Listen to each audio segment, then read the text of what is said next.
देखिए आज हम पढ़ेंगे क्लास 12 सब्जेक्ट बायोलॉजी। क्लास 12 का सब्जेक्ट बायोलॉजी पढ़ेंगे। इसके पहले हम बायोलॉजी में जो द्विबीजपत्री या जो डबल फर्टिलाइजेशन था इसको पढ़ चुके थे। तो देखिए आज हम पढ़ेंगे द्विबीजपत्री में भ्रूण का विकास, development of dicotyledons in embryo. या तो विकास भी बोल सकते हैं या तो फिर परिवर्धन भी कहते हैं। तो देखिए पहले क्या होते हैं कि जो द्विबीजपत्री होते हैं उसमें जो एम्ब्रियो का डेवलपमेंट ही पढ़ना है, विकास। तो पहले देखिए फर्स्ट स्टेप में क्या होते हैं कि जो द्विबीजपत्री होते हैं उसमें भ्रूण का विकास कैसे होता है उसको इस फिगर के माध्यम से हम समझेंगे। और इस फिगर के माध्यम से ही इसको स्पेशल रूप से अच्छी तरह से आप अगर फिगर को समझ लेंगे तो आपको यह समझ में आ जाएगा। यह एग्ज़ाम के बेस से बहुत ही इम्पोर्टेंट क्वेश्चन है। तो देखिए पहले क्या होते हैं जो देखते हैं आप, इसके पहले आप पढ़ रहे थे परागकण पर वर्तिकाग्र का अंकुरण। तो उसमें बताया गया था दो नर युग्मक का निर्माण होता है। तो जो एक नर युग्मक होता है वो किससे मिलता है? अंडकोशिका से।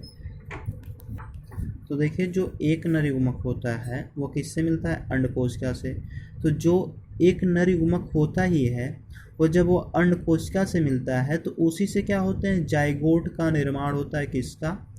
युग्मनज का निर्माण होता है। तो देखिए अब यहाँ पे क्या होते हैं, ये जाइगोट का निर्माण कैसे होता है? अगर मान लीजिए आपसे कोई पूछता है तो बस आप इतना ही कहेंगे कि जब नर युग्मक और जो मादा युग्मक की अंडकोशिका होती है वो आपस में संलयित होती है तो किसका निर्माण होता है? जाइगोट का।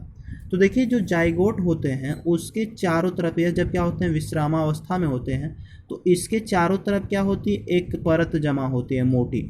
यह जो परत होती है वह किसकी होती है? सेलुलोज की। किसकी होती है? सेलुलोज की।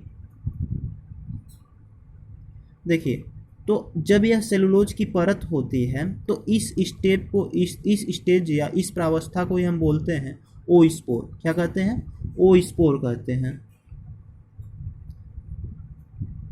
तो देखिए अब उसके बाद क्या होते हैं कि जब कंडीशन समान नहीं होता है तो फिर मतलब जो जाइगोट होते हैं उसमें ट्रांसवर्स या आप कह सकते हैं अनुप्रस्थ विभाजन होता है।